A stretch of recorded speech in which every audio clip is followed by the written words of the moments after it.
Nganza kwethu njengoba ngila mina ngiboshiwe ngisiboshwe. Ngangikhona la uvula lo musi uNkulunkulu egeza amasotsha onke ayekhona. Ngangikhona la uNkulunkulu evula le yandlu le. Amen. Sasikho. Ngangikhona iqamba igama lokuthi kusekhaya lemphefumulo. Amen. Wathi uzoyilanda yonke imphefumulo kuyo yonke indawo lapho yafela khona ayibeke lapha endlini umuntu nomuntu owafelwa kabi umuntu wakubuye umlandana. Amen. Akhathaleke ukuthi wayefele kuphi kodwa uyofika amthole la. Njengoba ngithi ngisiboshwa ngisho lapha ngiphume esangweni ekseni namhlanje ekuseni ngathi selokhu wakhiwa lo muzi lo lokhu wakhiwa angaze ngiphume khona ngeSabatha. Amen. Kodwa ngenxa yokuthi ngiboshiwe ngibikile kuJehova izolo baba ngizoya ePhoenix ngiyobheka engingakuthola bese ngiyokubeka ekhaya umphefumulo. Ngizothi ngivuka kusasa enkonzweni yasekuseni ngizoba sekhaya umphefumulo ngumuntu olalelayo. Ngingumuntu futhi oyibonayo izinto. Ngingumuntu futhi onenhlanhla. Faye ngabe sengedlule kudala ekhaya lemphefumulo ngaqeda. uNkulunkulu ukhuluma ngomuntu. Mawehluleka ukulalela umuntu ngeke ukwazi ukumlalela uNkulunkulu. Amen. Aphinde ekhulume ngeinhlangothi. Inhlangothi zomuntu zimbili, khona esokudla khona esokunxele. Mawuyindoda kukhuluma amadoda la ekhaya usho ngoba kuthinteke uhlangothi besokudla kukhuluma amadoda la ekhaya. Makuthinteke uhlangothi esinxele kukhuluma odadewenu nonyoko ibona abakhulumayo. Bheka kubo kakhulu.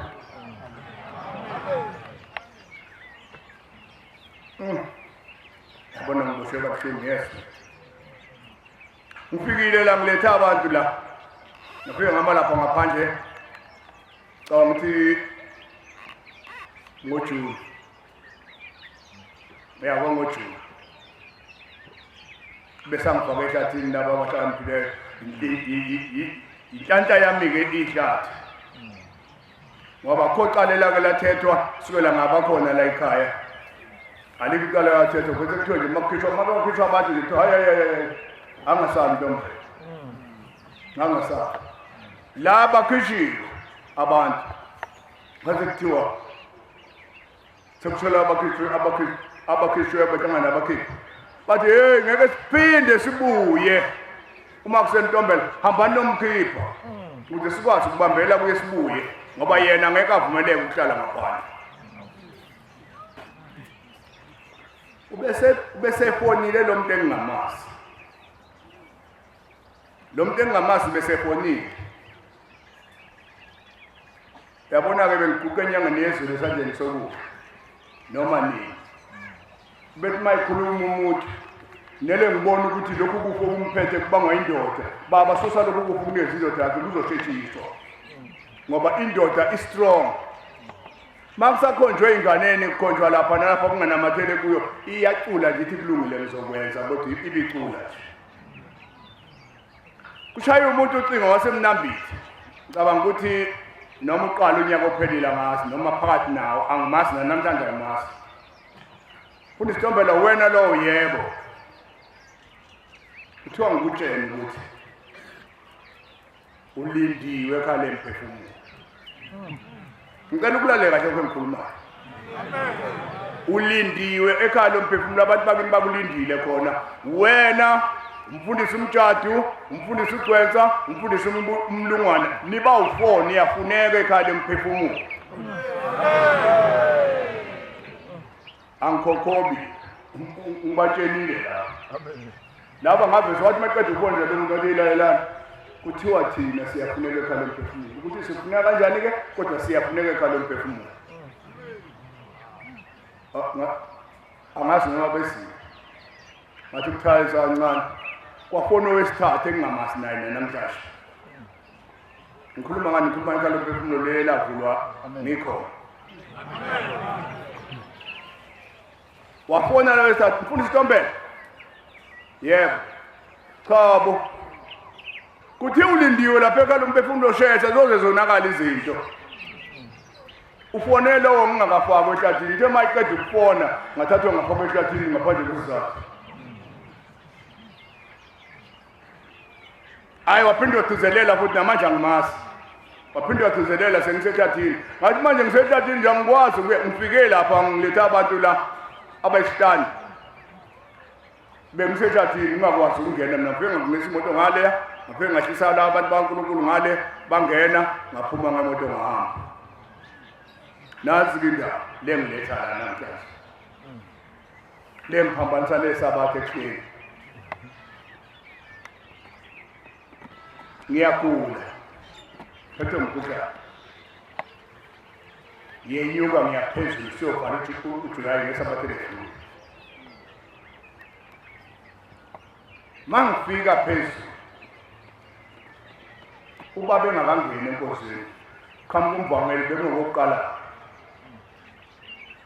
angize ngatshela ukuthi ngizokwenza uthi umvangeli uthi baba angikutshela ukuthi uzomfundela umthandazo enkonzweni yasemini ngithawe shembe njengoba nezulu lingekho nomkhuhlane ongakashe ngizokwenza njani thandaze mase kunikelwa la ekseni mhlanje luka kwenikelwa yonke leminikelo ebezwayo ngifaka u20 rand ngithi shembe ngicela ungelekelele anginawo amandla ofunda umthandazo zongihleke ithazami ngoba ngizokuwa hayi mshentshweni shembe khona yonke indawo yazi akukhola mshembe angekho khona ukhona yonke indawo ngabe ngathi ngisesemsakazweni ngatshela uZulu ngathi mina nginandaba noma nika imali noma ninginika imali kodwa shembe usebenze ngokukhuluma kwami emsakazweni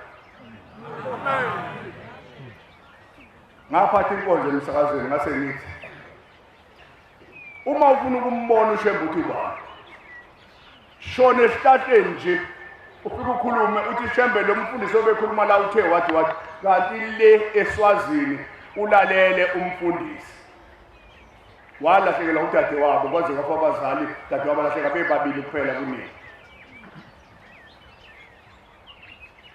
usebukile la yisabathi inkonzo yathi nayo mawukhona kakabuda de hoy aphuma umfundisi ahambe nokuzoya enkonzweni kusasa bese ngene ucingo emini njengabo 1 kusho yena nangu dade wenu la ufesi ngezansi wothi uzomthwala bese balayela ukuthi mfakene ebhasini yokwehla endaweni ethile kanje uyobona umuzi kusasa ngoba mina ngizobe ngekho umsesontweni afika ahlale kulowo muzi wafika wehla nodade wabo wahlala kulowo muzi eyini eyishort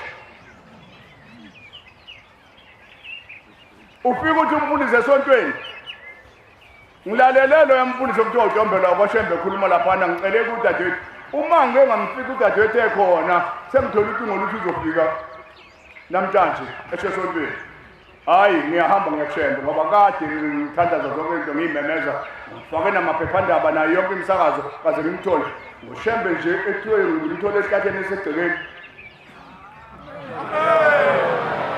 mayebuya ufika inqwaba siyezedluleni nemthwalo ayisukume uthi hawu uwe ngempela awunalutho sukuma uShembe beqoqela ukuthi ngikuthole wasuka umdade wabo waphila ubekelela imali kumfundisi uthi uzoya okhosini ayofuna uNtombela ngeke banikeze uNtombela inkonzo bengamazi lapha ahlala khona kanti akabuzanga elangeni uShembe umlalele nangu babefika eSwazini eneviki elilodwa bese kuthiwa ngikhulume emsakazweni labezini bese kuthiwa ngikhulume emsakazweni nazi intombi zedlula zemgidini bese ezwa waphoseka emfuleni ngisho wamuka namanzi kwakumhla ka1 kuJuni wabuya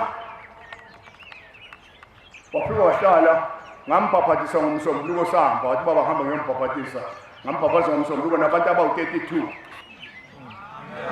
umsebenzi angifike la sengiye egcineni ngiselento engise ngayo la ngufundile umthandazo ngaye ngawuqeda ngithe ngiphathi nawo bafuna igwetele ngathandaza kakhulu hayi ngawufunda ngaye ngawuqeda ngangena emotini ngehla ngayendlu uma ngifike endlini ngifike isidumbu emnyama lesi sengilethele ngifike isidumbu emnyama umuntu ufike lo muntu ofile zonke kweminyaka endlini bese yisondela ingane zami lezi abafana baba noma ungavumelekile ukulalela kodwa lo muntu ufe ngenxa yakho ufe ngenxa yakho hayi ngiqubuleni-ke ningene nayo la endlini ngizithi uthini bamqubule bambeke phansi abhuke engathi aphaphame mayiphaphama bese khuluma uyafuneka ekhaya lomphefumulo ufuna ngabantu bakini ababekhonza iy'nyoka balambile lafika lo mphefumulo bayizinto zonke bafuna wena ufike lapha namafike wena bobe basizakele aqeda ukukhuluma lo muntu aphile bese ebuza ukuthi ngikuphi la khawusendlini kamfundisi ho bese ngimbuza wakupasho wasesho achaze yonke into bese ngithi mina ngoba ngijaha ukuya ekhaya ngizophuthuma kusasa ntambama ngesonto ngiyekhaya umphefumulo nawe lo muntu avesawe mayewa abuyele ekufeni futhi bese tungalokothi ukuthi uzoya kusasa le mbuzi futhi oqabanga ukuthi uyoyilanda ekhaya khohlwa yileyo mbuzi leyo mawuthole nje ukudla noma ngo-12.5 abawu-2 abawu-3 lokho kuphumele ubana uhambe nakho khohlwa indaba yembuzi yana ngesabatha lapha yana ngesabatha qala ukuphuma yaqala lokho wakhiwa lo yaMoses ngifike khona ngiyibhu ngifike khona ngikhambe unomfazi oyedwa njengoba bewu-6 ngafika unomfazi oyedwa hambile ngakuxosha lokho kuncane okukhona ngafike ngakubeka laphaya wangemukela umshumayeli ngithe ngisathi waqhamuka umshumayeli engimaziyo kuphela ngisebenzile naye kakhulu nge-COVID sebenze naye kakhulu kabi yena ofaka imishini yonke edanyini laphaya eyenza leli ibhithi yami babhabhadise lalingasabhabhadisi ubaba wathi uma yena walilungisa konke ma ngifika-ke ngiqeda ukwethula kuthiwa ngikwethule lapha ngikwethule ngikuqede bese ngithi bapha umajiya-ke ngibeka ukudla ngoba kuyisabatha ngiyobuya kusasa enkonzweni yasekuseni bese ngihamba kuyasemini ngisho njalo kubaba athi ma befika kuyasemini abantu bakini uzothini befune kuzenze zonke iy'nkonzo bese ngithi akhulumi yena ngake nakhulumile nto hayazi nakuyazi abakhulumayo yilapho cha nganizama ngithi niyezwa nani kusasa bese thi ungabi late ekuseni ungabi late sivukile Amen. la ekhaya lomphefumulo isikhathi sami siphelile vese siphelile kodwa kunendaba ende yakho ngithema ngithi ngizothi mina ngwazi wonke umndeni wakithi ngithi ngizotshela lo muntu ebezongena babalambile babekhonza iy'nyoka ukuthi babekhonza kanjani ngithema ngithi ngizothi base bevela bonke laba abafuna ukulandwa laba mningi abalanda ngabageza ngabafaka ekhaya hayi abangenanga ekhaya bangenile ekhaya kodwa ngoba kabalandwanga la ngifikanga la abalokhuzanga uzobo unomthebe yabona kungithinte sizulwini Zulu ngeke ungithinte entweni nje esamlando ngeke ungithinte uzobo unomthebe uzobo wayilawula udinga uzobo wayilawula ushaka ngoba umndeni owodwa lawa ba umndeni owodwa ngakutshena ukuthi kwasuka kwehlukana kufa kuthe makuhlala umpande asefika amabhuna ngithi udingani ufile noshaka ufile awuseze ukuyenza lento ebiyenziwa yilabo abantu bobabili uthi kumpande cha labo umuntu obebaphethe bonke uzobo ukhona uzobo mayisaphila uzobo uyena ozongilawula mayithi ngihlasele kusasa ngizohlasela kusasa bathi yiphi lo nzobo wathi umuntu omkhulu kabi lo unomthebe ubekwe kahle endlini uhlala esigodlweni sakhe amthatha amabhunu ebusuku ngo-8 kwabulawa isigoda aphuma naye ngemuva ethengiswa umpande. Kuqalile ukube nengonyama eyimele ngompande engalawulwa ndawo kwase kulandela uzobo-ke la kunokashemane futhi la ozalwa bakwaNcumane kunombatha la lo ngenza ngikhishwe njalo esontweni umbatha lo ngenza ngikhishwe njalo esontweni ngithe mangikhishwa kulokhu wavese ngathi ngiyafika wagqamatha lo bali ukuthi uye sacabana sabangento eyodwa nomkhulu ukuthi ngimesaba uSathane wathi ngeke ngisonte naye mangimesaba uSathane wangimisa esontweni. Cela ukumanganza kwethu ngikhona nasenkonzweni yasemini nje ngikhona ngoba ngalalela izwi. Inkosi ibusise izwi layo. Inkosi ibusise kuga wabangcwele. 203 Wonke Nazaretha magabe munye ike wonke